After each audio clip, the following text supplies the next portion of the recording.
ask a question, and the question is, how many of you, just by show of hands, how many of you have heard of this term, Kavod HaBrios? How does that term? If you have to define what that means, how would you define Kavod HaBrios or Kavod HaBrios? Yeah, Dina, what would you say? Good, excellent, wonderful. Would there be a distinction between a Jew and a non-Jew? Perhaps not, right? Briot, what's the difference if it's a Jew or a non-Jew? Okay, good, wonderful. How high, how important do you think that value is? If you have to rank it, there's many values that we know we have in Judaism. How high would you, how high would you put that in the value system?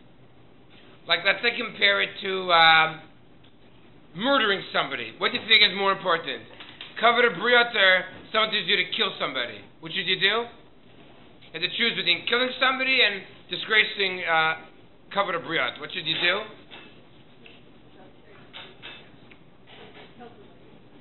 Over Kavod HaBrios? Disgrace somebody, no? I mean, murdering someone is like mega disgrace, no?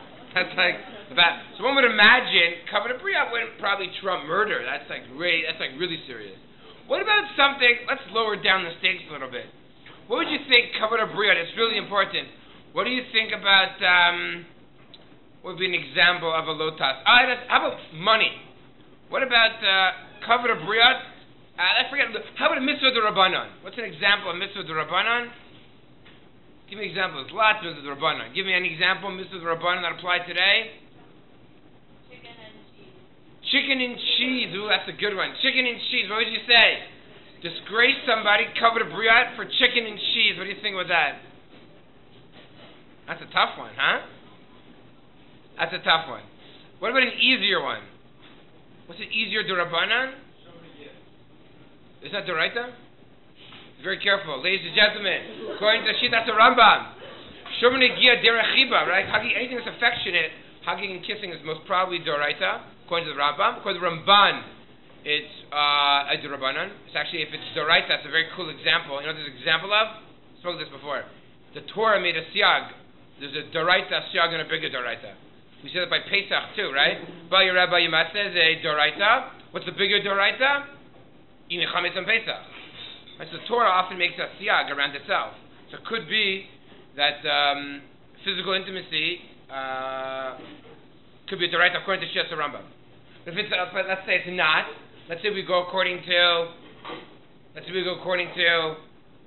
Ramban, Derech Chiba for Kavod HaBrios. What should we do? I know why he brought that case.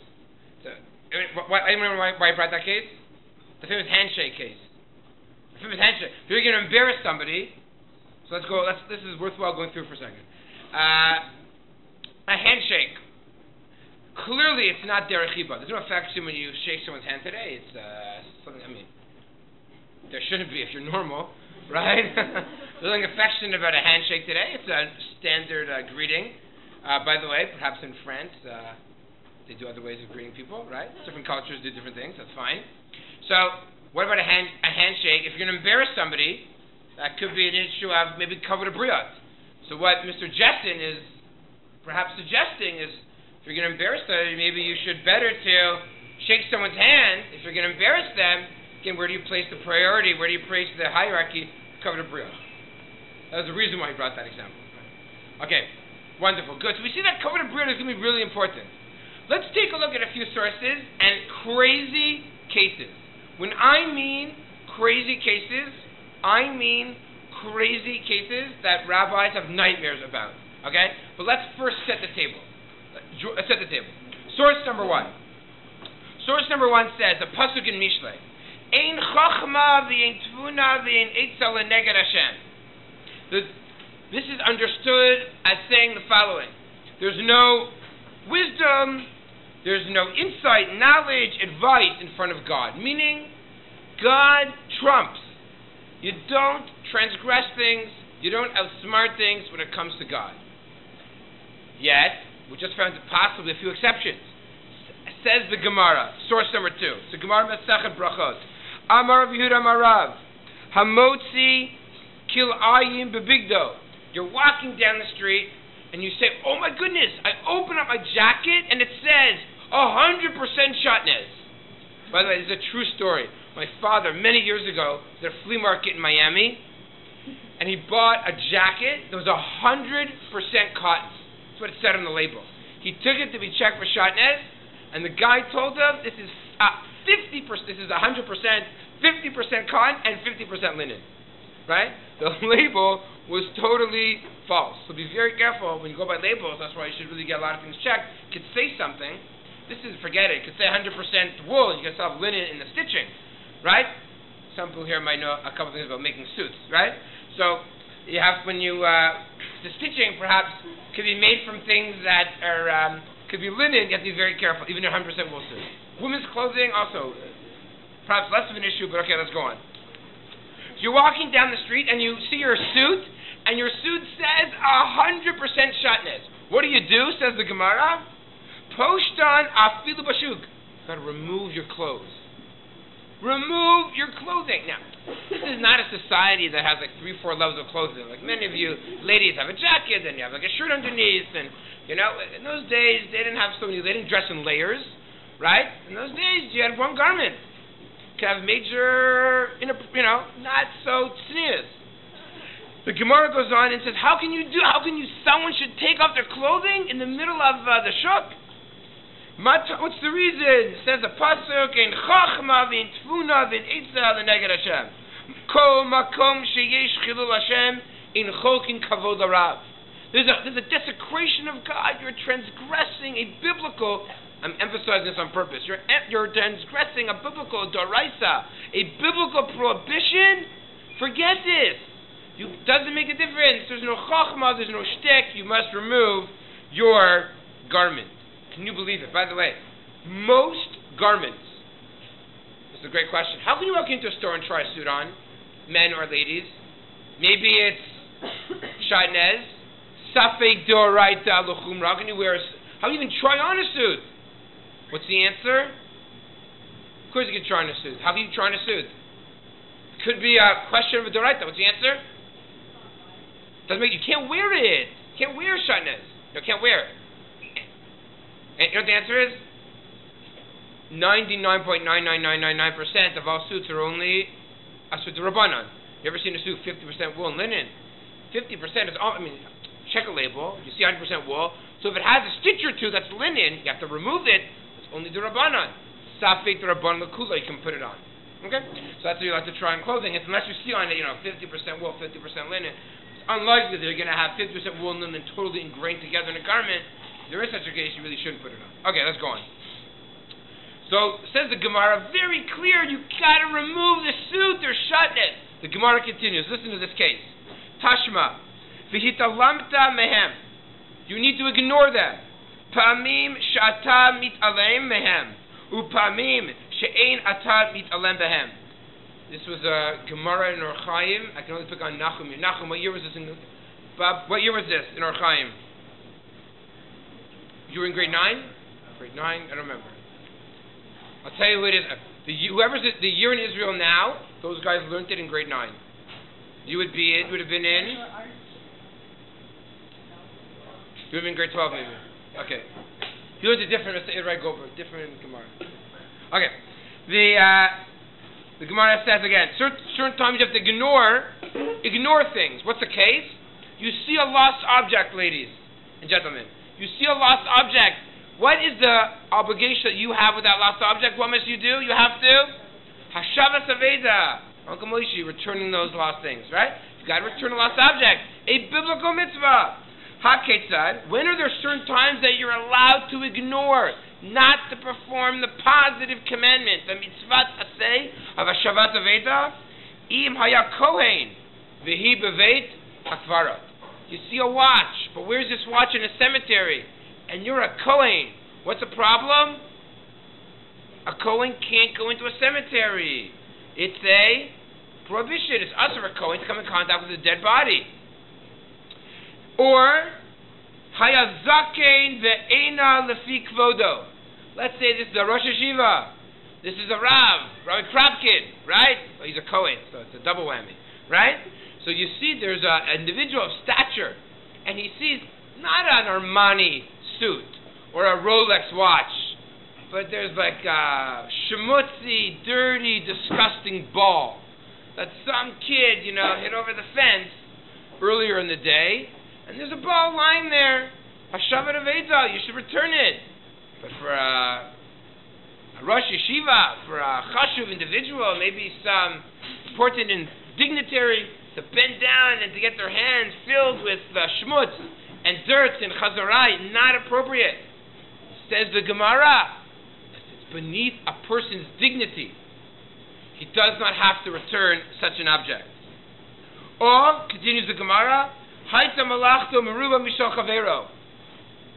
Bill Gates, let's say he has an hourly wage. His hourly wage is $1,000 an hour. For him to bend down and pick up a ball and try to return it, that's going to take how long? 3 minutes. Okay, let's use an easier number. 6 minutes. And if he makes $1,000 an hour, he's going to waste 6 minutes. How much money is he going to lose? Come on, I mean, summer school, your brain, something. Again, let's do the math.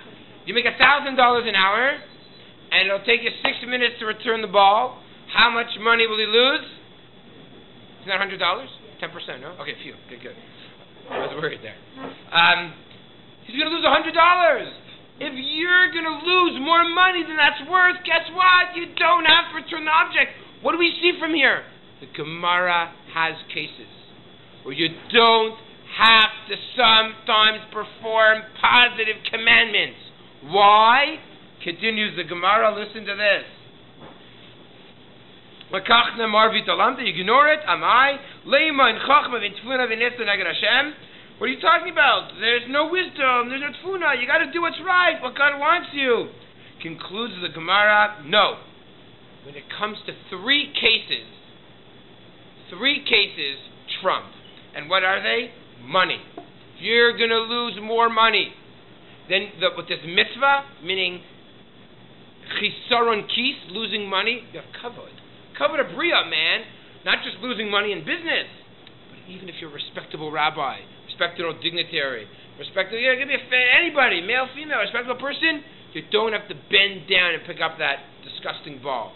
What about performing a positive mitzvah? Kavod HaBrios. It's beneath your dignity. Can you believe it? Can you believe these examples? Example number one is money. You're going to lose more money. 2 is a person who's dignified. And 3, the Gemara will conclude, Shev al taiseh. If you're able to refrain from doing something, not actively, right? Meaning, if you passively avoid doing something, also perhaps you would be exempt. Okay, those were the 3 cases the Gemara mentions in source number 2. I want to continue for a minute. Let's skip 4. Let's go to case 5. Source number 5. What about the following case? Once we set the tables, we'll get these great questions. Case number 5. It's not your suit that's Chinese, but as you're walking, you see that the person's jacket is flapping, and you see that the person in front of you, and their jacket says, made and is 100% Shatnez, certified by, Trey Saras, whatever it is, I don't know, okay? What do? Do you have to tap that guy on the shoulder and say, excuse me, mister? Sorry. Now, that might be illegal to remove someone else's garment, especially if it's the only garment they're wearing. So forget the societal issue of, shall we say, removing someone's garment in a public area.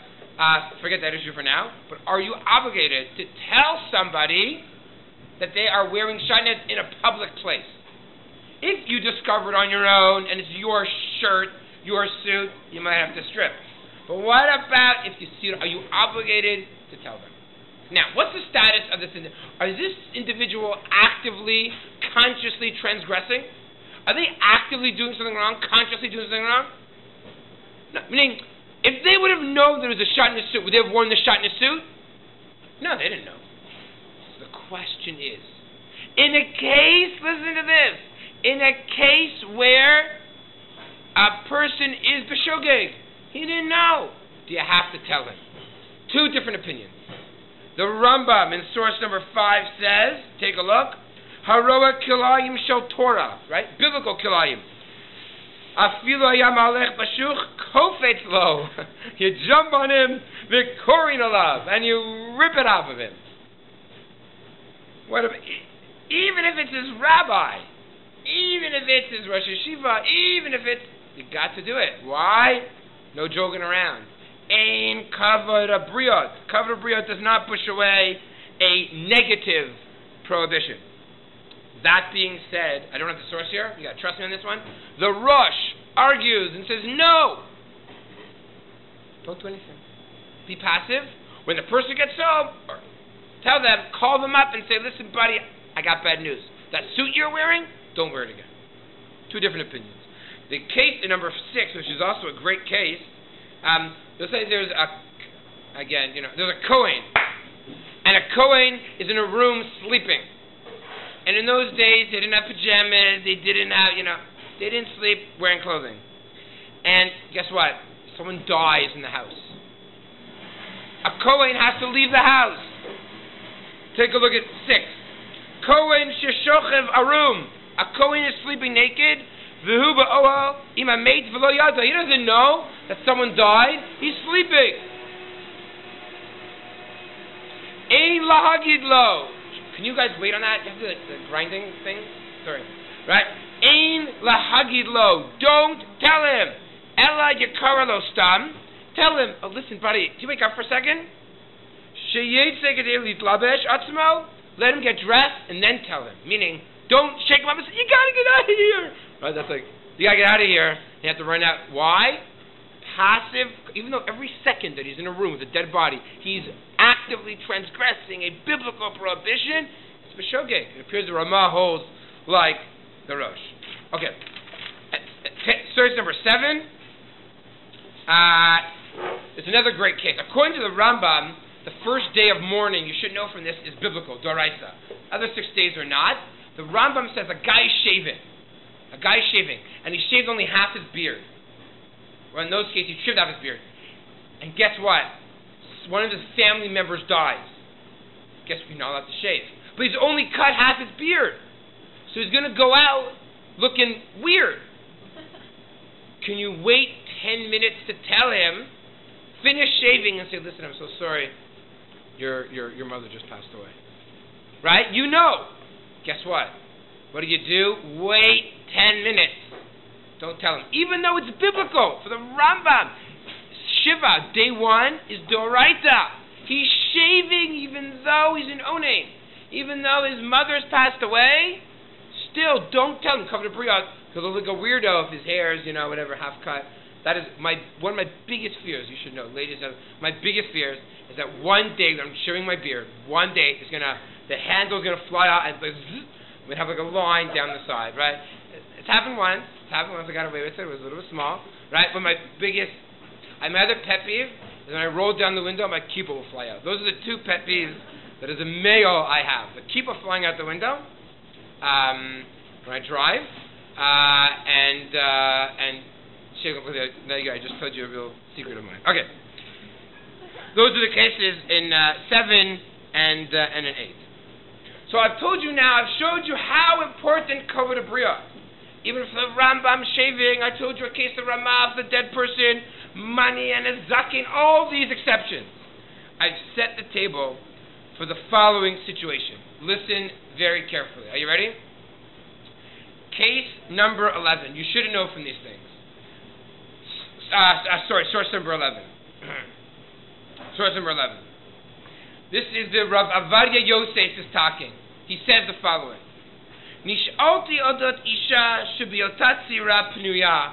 There's a girl, and when she was 17 years old, she was single. Chayta chaye ishut im bachur achad. She was 17, she wasn't religious.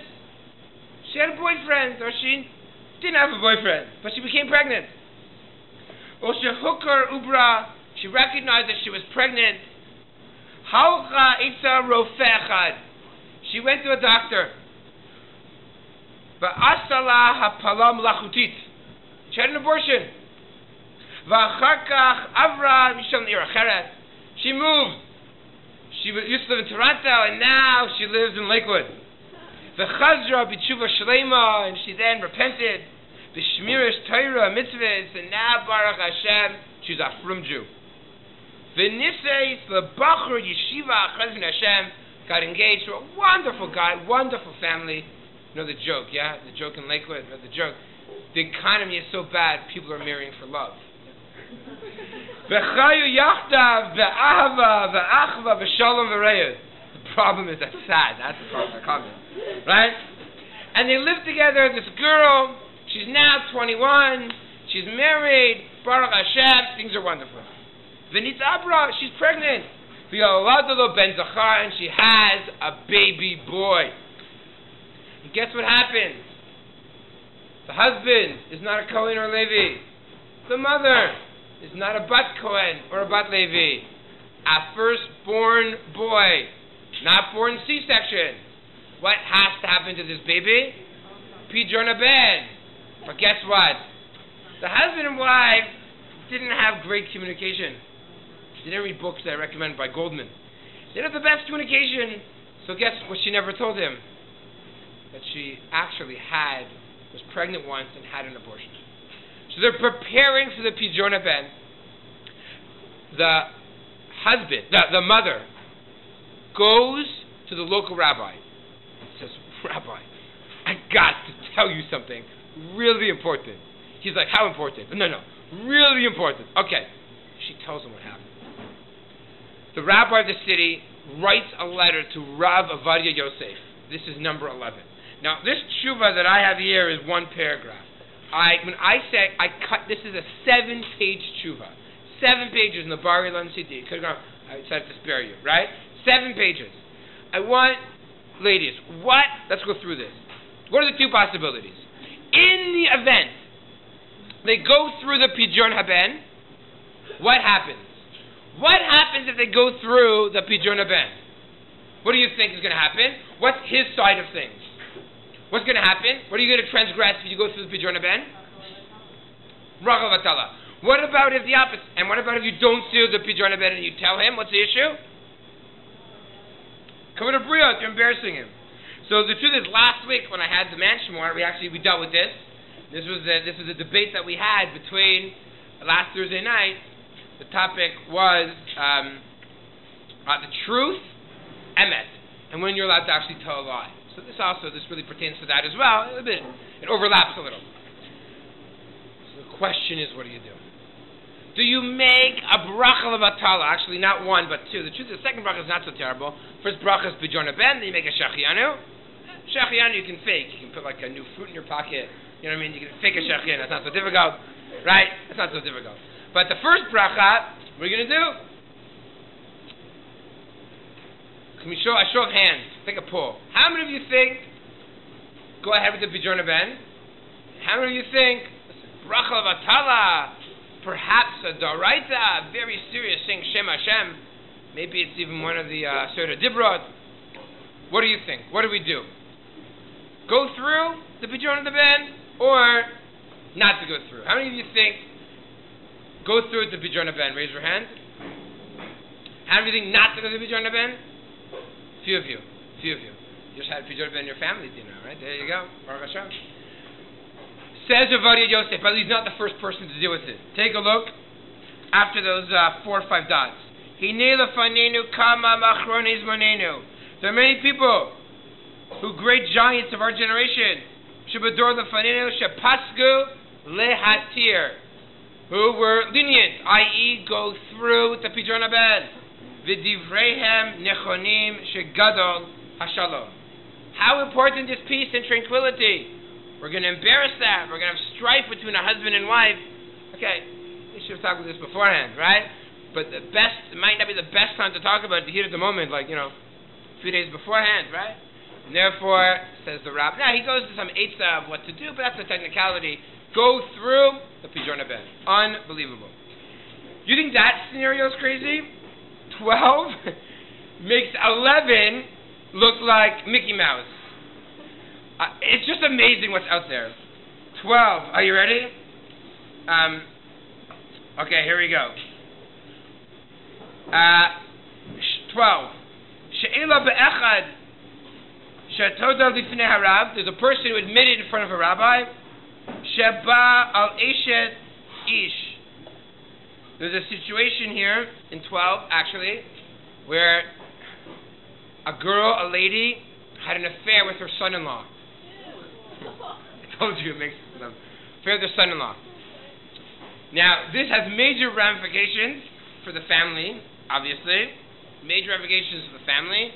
Major ramifications in many different areas, what to do if a person cheats and how to deal with it. The question is, what do you do? To tell and it's clearly a very prestigious family.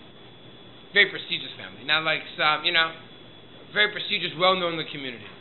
Can you believe this happened? Terrible. Very, very tragic. What do you do? So this situation is a lot more complicated because really, to some extent, the husband and wife can't live together anymore. She had an affair. Nonetheless, he basically offers a suggestion, which I'm not really going to explain so much now. It's a little technical and for perhaps another time. But essentially, what does he say? Take a look. Second line in 12. Kavod HaBrios gadol me'od. Shaya bechezkat tamid chacham olam u'mishpacha gdola ulai kavod HaBrios kazeh doche she'ein tzarich lodia lebal. Maybe you don't have to tell. The couple was much older. I don't know if it makes it worse or better, but anyways, the couple was an older couple, like it appears like in their 70s or something. What I just want to point out is that we see how important Kavod HaBrios is. Now, the last 8 minutes, the last 10 minutes, I want to analyze what is this idea of kavod? What does kavod really mean? What is it? So, let's go the opposite. What a person who's makbid on their kavod. These people that are makbid on their kavod, right? A bald guy, look how great I am. Now, what's very interesting, if you really think of yourself as this really esteemed individual, you have to, for 1 second, think that everyone else is important, for at least 1 minute. Otherwise, I don't care what you think of me. Meaning, if I think of myself, I am the greatest thing since sliced cheese. I'm like amazing and awesome, right? It's an expression. I don't know where it comes from or how that makes sense at all, but I don't know, it's an expression. So, if I think of myself as someone really important, I want you all to think that I'm really important.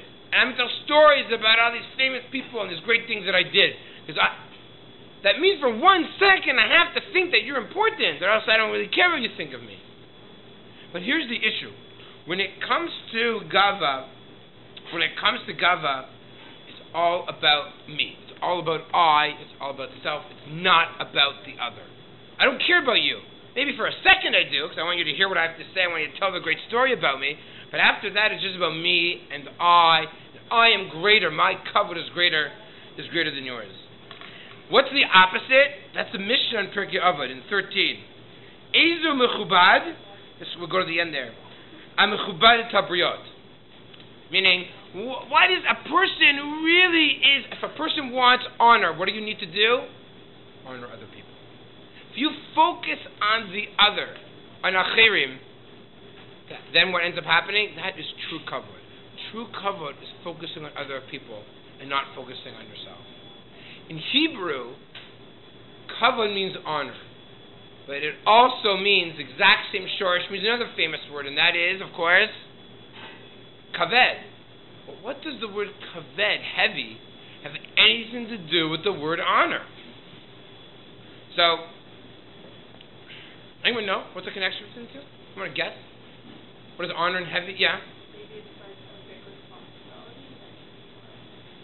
Like honor people and honor.